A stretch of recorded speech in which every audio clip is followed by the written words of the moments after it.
Shalom à vous qui me suivez sur l'émission Parole de vie. Pour vous servir, le pasteur Walter Zanzen de l'Église de Réveil Genève en Suisse. Connaissez-vous la grâce de donner? Tenez, je vais vous donner un exemple. C'est quelqu'un qui, dans un temps de réveil d'une église et de toute une région, habitait pourtant pas tout de suite et tout près de cette région où il se passait beaucoup de choses, où le Seigneur agissait avec puissance. Il habitait sur une petite île, mais il avait été touché par cet esprit qui agissait là-bas, un peu plus loin, à bien de distance de son endroit, de son domicile. Et cet homme avait été touché par l'esprit qui agissait. Son cœur avait été non seulement touché, mais il était dans un tel état de transformation intérieure à la gloire de Dieu. Il était littéralement entraîné par l'Esprit de Dieu dans un changement au point qu'on a changé son nom. Il s'appelait autrefois Joseph et on l'appelle Barnabas. Barnabas veut dire le fils de l'encouragement, l'homme qui a appris à encourager. Et la première chose qu'il va faire, alors que probablement on ne lui a pas demandé, mais il s'aligne sur la vision que vivait cette première église de Jérusalem et il va donner. Il va vendre quelque chose qui est sa propriété pour simplement remettre le produit de sa vente, de ce bien, pour l'œuvre là où le Seigneur était en train d'agir. Voyez-vous, donner dans l'endroit qui est juste, où le Seigneur est en train d'agir, là où Dieu bénit, c'est un investissement extraordinaire. Il n'est pas dit que Barnabas a toujours fait cela, mais il a été touché parce que là où Dieu agissait, l'œuvre de Dieu, les gens avaient besoin non seulement de son caractère d'encourageur, d'homme d'encouragement, il n'avait pas seulement besoin d'un homme qui était lumineux, qui était rayonnant de la présence de Dieu et de la joie de sa conversion, mais il avait compris que les gens avaient aussi besoin de ses talents, de ses dons et de ses biens matériels. J'aimerais donc vous encourager dans ce message à vivre la grâce du partage. La grâce du partage, la grâce de donner. Car j'ai remarqué que la première chose qui se passe lorsque des chrétiens sont insatisfaits, c'est qu'ils cessent de donner. Je me souviens avoir été dans une église où le pasteur me disait « Il y a des gens ici qui font la grève de la dîme parce qu'ils sont mécontents, ils ne sont pas heureux dans la façon de gérer l'église et de tout ce qui se passe. » Et il y avait vraiment un niveau de dons qui baissait et mettait l'œuvre en péril. Mes amis, lorsqu'il y a de la satisfaction, lorsqu'il y a du bonheur, lorsqu'il y a une motivation, de l'enthousiasme, eh bien, il y a aussi une générosité qui suit cela. Et j'espère que j'ai en face de moi des gens qui sont des chrétiens, non pas frustrés, mécontents et insatisfaits, mais des chrétiens heureux, des chrétiens qui comprennent de plus en plus la tenue de l'œuvre de Dieu, l'enjeu de l'œuvre de Dieu, et vous puissiez comprendre que le don est vraiment un privilège et une bénédiction. Cet homme, Barnabas, a compris très tôt dans sa vie chrétienne, alors que plus tard il va être entraîné dans un ministère important, il va voyager, il va être une source de bénédiction pour les autres apôtres, et spécialement celui qui va repérer Saul de Tarse, qui deviendra l'apôtre Paul. Mais il va d'abord sentir que même éloigné géographiquement, puisqu'il habitait l'île de Chypre, et que les chrétiens avec qui il était en contact étaient à Jérusalem, donc c'est une grande distance, à l'époque c'était un long voyage, eh bien il était solidaire de la vision. La vision et l'œuvre de Dieu ne se passaient pas chez lui, mais l'œuvre de Dieu se passait ailleurs. Mais il était solidaire, il était connecté de cœur. Et c'est pourquoi son don a été envoyé à Jérusalem pour le soutien. Il était vraiment entraîné par ce même esprit qui agissait partout et qui touchait les gens de la même manière dans la grâce de la générosité du partage et dans un véritable esprit de sacrifice. Dans 2 Corinthiens au chapitre 8, j'aimerais vous lire ces quelques paroles où le même esprit et le même état d'esprit va se manifester dans une autre région. Car lorsqu'il y a un feu du réveil, le Seigneur fait les mêmes choses. Le même esprit agit de diverses manières, mais dans le même état d'esprit selon la pensée de Dieu. Nous vous faisons connaître, frères, la grâce de Dieu qui s'est manifestée dans les églises de la Macédoine. Quoique très éprouvés par des tribulations, leur joie débordante et leur pauvreté profonde ont produit avec abondance de riches libéralités. Selon leurs possibilités, je l'atteste, et même au-delà de leurs possibilités, de plein gré, ils nous ont demandé avec beaucoup d'insistance la grâce de participer à ce service en faveur des saints. C'est plus que nous n'avions espéré. Ils se sont d'abord donnés eux-mêmes au Seigneur et à nous par la volonté de Dieu. C'est remarquable, c'est unique. Des gens qui sont pauvres, des gens qui vivent des épreuves, ces gens qui n'ont pas grand-chose et qui vont demander, est-ce que nous aussi on peut participer? Est-ce que nous aussi on peut donner? Est-ce qu'on peut avoir la grâce de partager de nos biens? Ils n'ont pas grand-chose et ils partagent. J'ai toujours été touché de voir que les gens, parfois les plus démunis, sont les plus généreux. Et que l'œuvre de Dieu se construit très souvent avec des petites sommes qui se sont ajoutées les unes aux autres, que des petites rivières finalement font un grand fleuve et permettent à l'œuvre de Dieu d'être soutenue. Et je voudrais, au travers de cet exemple des chrétiens que nous trouvons donc dans ce chapitre 8 de 2 Corinthiens, ces chrétiens qui sont au nord de la Grèce, de la Macédoine, eh bien, vraiment que cela puisse nous servir d'exemple. Un exemple où la grâce de Dieu s'est manifestée. Le texte nous dit « La grâce de Dieu s'est manifestée ». Et je suis persuadé que la grâce de Dieu se manifeste sur toute cette œuvre dans laquelle je participe, cette œuvre dans laquelle aussi vous bénéficiez, de laquelle vous bénéficiez, cette œuvre qui vous permet d'être rejoint chez vous à domicile par les ondes, on va dire, par la télévision, et que cette œuvre puisse vraiment être ce lien entre vous et nous, et que vous puissiez participer à la même grâce qui nous est donnée. Et une grâce donnée, c'est une grâce partagée. Voyez-vous, c'est celui qui comprend que tout est grâce, qui est capable de donner avec joie. Celui qui ne comprend pas que tout est grâce, il n'arrive pas à donner avec joie. Il n'arrive pas à donner avec liberté. Il faut d'abord être touché par la grâce. C'est pourquoi le texte commence que l'apôtre va reconnaître la grâce qui s'est manifestée. Parce que la grâce de Dieu, parce que l'action du Saint-Esprit est à l'œuvre pour libérer les cœurs, pour ouvrir l'intelligence, pour donner une vision commune, comme pour Barnabas tout à l'heure, qui avait été touché par la même grâce, et cette grâce le délivre, le libère pour qu'il puisse investir et puisse donner de tout son cœur selon ce que l'Esprit Saint va lui donner d'être inspiré. La grâce de Dieu dans ma vie personnelle m'a appris aussi la générosité, car il y a toujours plus de joie à donner qu'à recevoir. Ah, les enfants, lorsque je suis dans un camp d'enfants et lorsque je fais réciter ce verset aux enfants, eh bien, je dis toujours, il y a plus de joie alors ils vont dire, à recevoir qu'à donner. Parce que l'enfant, plus il reçoit de cadeaux, plus il est heureux. Il y a plus de joie à recevoir qu'à donner, mais la Bible dit, il y a plus de joie à donner qu'à recevoir. Ça, c'est quand la grâce a fait son œuvre préalablement. Et ma prière, notre prière, c'est que la grâce de Dieu puisse vous accompagner, mais aussi puisse faire son œuvre dans tous les aspects de votre vie. La grâce doit être comprise, elle doit nous marquer, elle doit nous habiter, elle doit être saisie avec notre cœur. Et ainsi nous sommes libérés, ainsi nous sommes prêts à donner avec joie.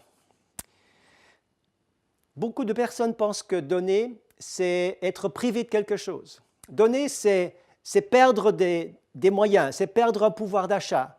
Si je donne, je ne peux plus m'acheter ceci ou cela. Si je donne, je vais manquer d'eux plus tard, demain ou plus tard. Être généreux, le don de la libéralité, la générosité, c'est d'être libre d'abord, de la dictature de l'argent, de la dictature de Mammon, de la dictature de ce pouvoir de l'argent dans notre monde, dans notre société. Lorsque vous donnez, vous êtes d'abord libéré. Vous êtes libéré par la grâce. Vous êtes libéré de la peur, du manque. Vous êtes libéré aussi de l'individualisme, car, voyez-vous, l'argent, c'est pour nous, c'est pour notre confort, c'est pour nos besoins. Mais lorsque je partage de mes besoins avec quelqu'un d'autre, eh bien je mets l'amour en pratique. Je partage parce que l'amour est une concrétisation de ce partage qui s'articule autour de la générosité du partage. Celui qui voit son frère dans le besoin, eh bien, il est appelé à partager. Et celui qui partage va à ce moment-là être visité par la grâce qui vient et qui s'ajoute à la grâce déjà reçue, à la générosité de Dieu. Et celui qui arrose sera lui-même arrosé. Celui qui donne, il va recevoir. Celui qui donne va être entendu là-haut parce que le Seigneur va donner la semence à celui qui va semer. Et ainsi, le flux va continuer, la bénédiction va circuler. Si vous donnez, eh bien la bénédiction n'est plus arrêtée, mais elle circule. Elle part de vous vers quelqu'un d'autre. Et ce quelqu'un d'autre, à son tour, partage. Voyez-vous, lorsque vous soutenez l'œuvre chrétienne, lorsque vous soutenez cette œuvre qui vaut la peine, eh bien, la bénédiction passe par vous. Elle rentre dans cette œuvre chrétienne. Ensuite, l'œuvre chrétienne va à son tour restituer, libérer les fleuves aussi pour que la bénédiction continue à circuler. Et ainsi, il y a un circuit de bénédiction sans arrêt. Et c'est ce que Dieu veut, c'est que la bénédiction puisse circuler. Considérons que c'est une grâce d'avoir part à l'œuvre de Dieu. C'est un privilège extraordinaire. C'est un privilège extraordinaire. Voyez-vous, Dieu peut utiliser qui il veut. Il peut utiliser les pauvres comme les riches. Mais il vous choisit, vous, pour être partenaire de son œuvre, parce qu'il veut vous donner une grâce particulière. Ainsi, vous serez aux premières loges de pouvoir voir ce que Dieu fait. Vous allez être spectateur de l'œuvre de Dieu. Lorsque quelqu'un se donne au Seigneur, quelqu'un est béni, quelqu'un est exaucé, nous avons des témoignages de gens qui ont été aidés, des gens qui ont été touchés, des gens qui ont été secourus, des gens qui ont été guéris, des gens qui ont été bénis de manière particulière, car nous avons également une puissante armée qui prie pour cette station de l'MTV. Et c'est ainsi que le Seigneur veut manifester sa grâce en utilisant chacun à sa place. Et soyez co-ouvriers, soyez partenaires avec le Seigneur. Chacun à sa manière doit prendre sa place pour que l'ensemble du corps puisse bien fonctionner. Alors nous voulons nous-mêmes, bien sûr, participer en tant que donateurs. Nous voulons donner le ton et l'exemple, et je vous en parlerai encore. La Bible dit aussi dans Romains chapitre 12, verset 13, « Pourvoyez aux besoins des saints, pourvoyez aux besoins. Aucune œuvre ni aucune église ne doit faire pression sur les finances des fidèles. Il n'est pas juste de faire aucunement de la pression. Cela doit être compris parce qu'il y a une grâce. Cela doit être compris par la parole de Dieu parce qu'il y a une demande du Seigneur. Cela doit être compris comme étant un privilège. Cela doit être compris comme étant un acte d'obéissance et de soumission au Seigneur. Alors, c'est là que la bénédiction est déclenchée. Non pas parce qu'on fait pression, non pas parce qu'on demande, parce qu'on exige, ou comme parfois même on manipule des gens pour qu'ils puissent donner. Non, cela doit rester un privilège et une grâce.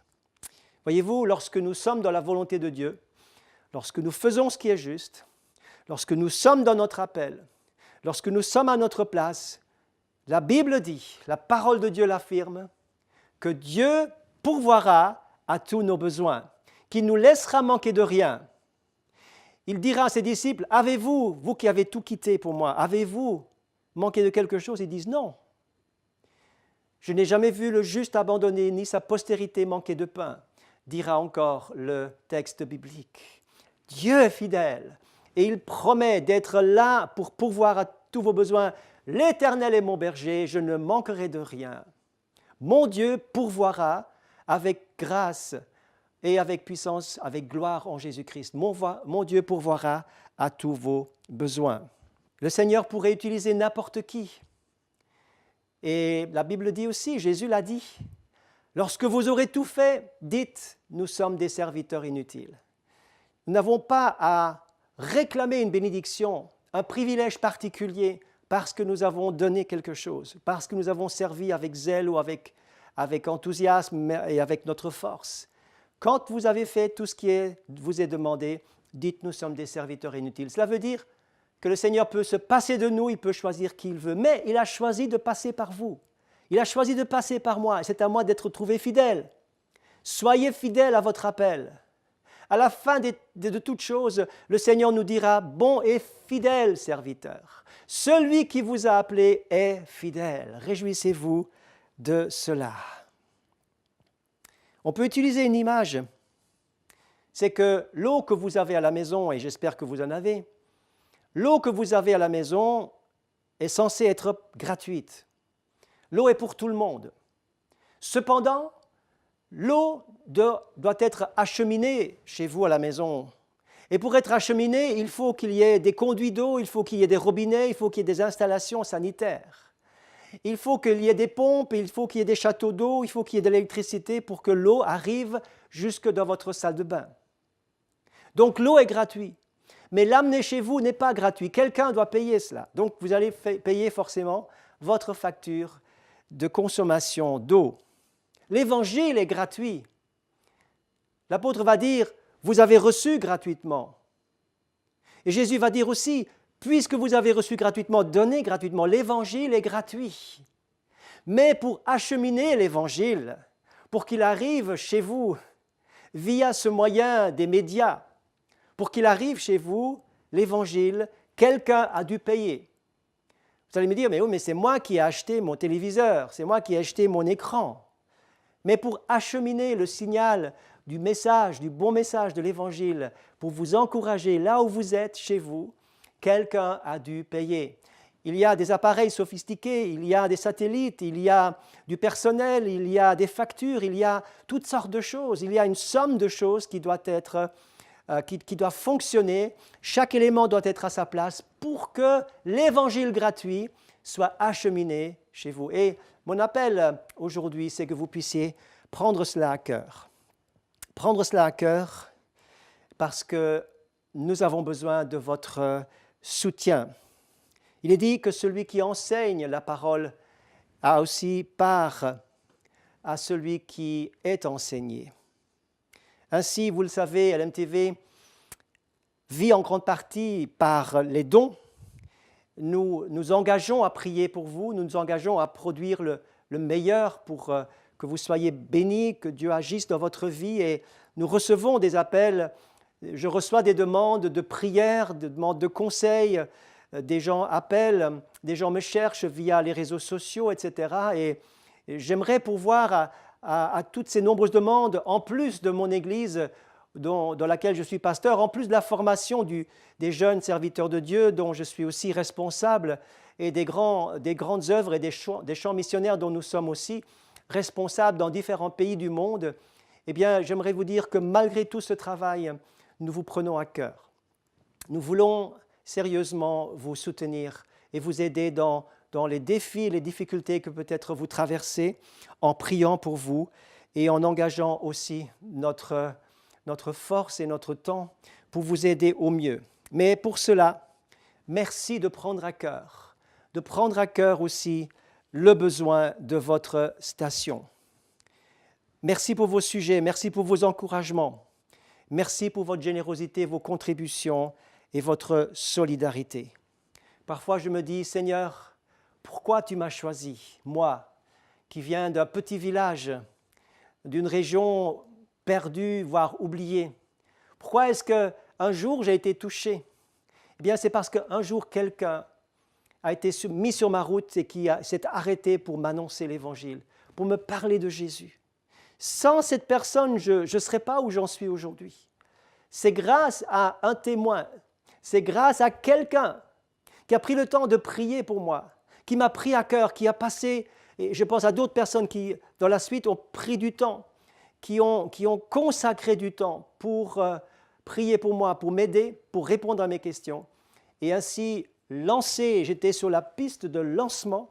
Je suis parti de la vie chrétienne et aujourd'hui, je suis serviteur de Dieu depuis de nombreuses années parce qu'un jour, le Seigneur a mis son regard sur moi.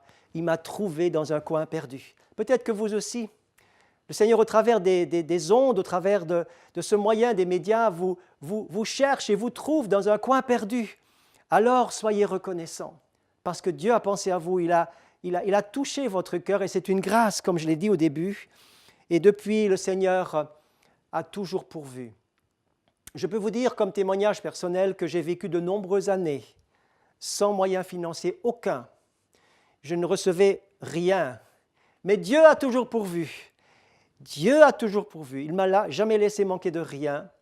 Je n'ai pas eu besoin de vivre et d'avoir des grandes ambitions, mais lorsqu'on est attaché à son appel, le Seigneur est notre Père qui est fidèle et qui pourvoit à tous nos besoins. Et je m'en réjouis en y pensant, parfois avec émotion, de quelle manière le Seigneur a pourvu. Tenez, je vais vous raconter juste un épisode qui me vient à l'esprit en ce moment même. Lorsque nous étions dans un coin très reculé, nous étions jeunes mariés, nous étions relativement seuls et nous travaillions fidèlement dans une œuvre dans laquelle nous étions impliqués. Et est arrivé le moment où notre participation à notre salaire arrivait beaucoup en retard et nous n'avions vraiment plus rien.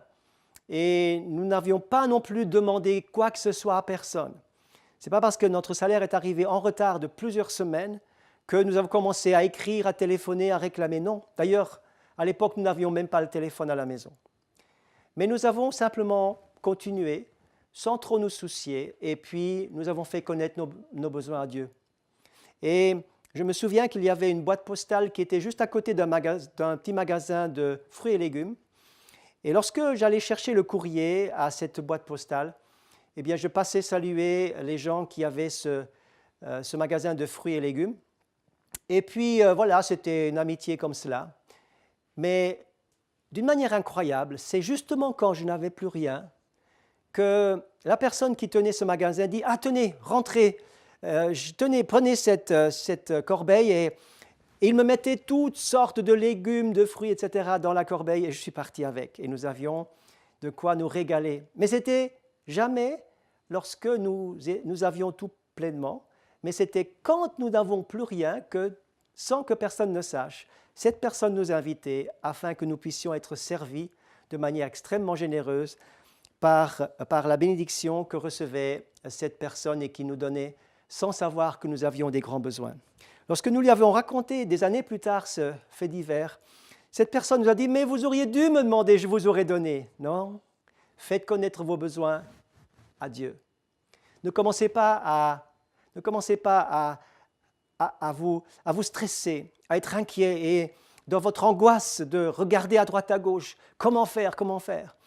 Dans le calme et la confiance sera votre force. Prenez cette parole avec vous. Le Seigneur est fidèle. Faites connaître vos besoins à Dieu par des supplications avec action de grâce. Et la paix de Dieu, qui surpasse toute connaissance, gardera vos cœurs et vos pensées en Jésus-Christ. Qu'il en soit ainsi dans le nom merveilleux de Jésus, celui que nous aimons, celui que nous servons et celui qui est toujours fidèle. Il est toujours à la hauteur de tous nos besoins. Encore une fois, merci pour votre générosité et merci de prendre à cœur cet appel d'être solidaire de votre chaîne qui vous apporte le meilleur, qui vous apporte la bénédiction à la maison. Que Dieu vous bénisse. À bientôt.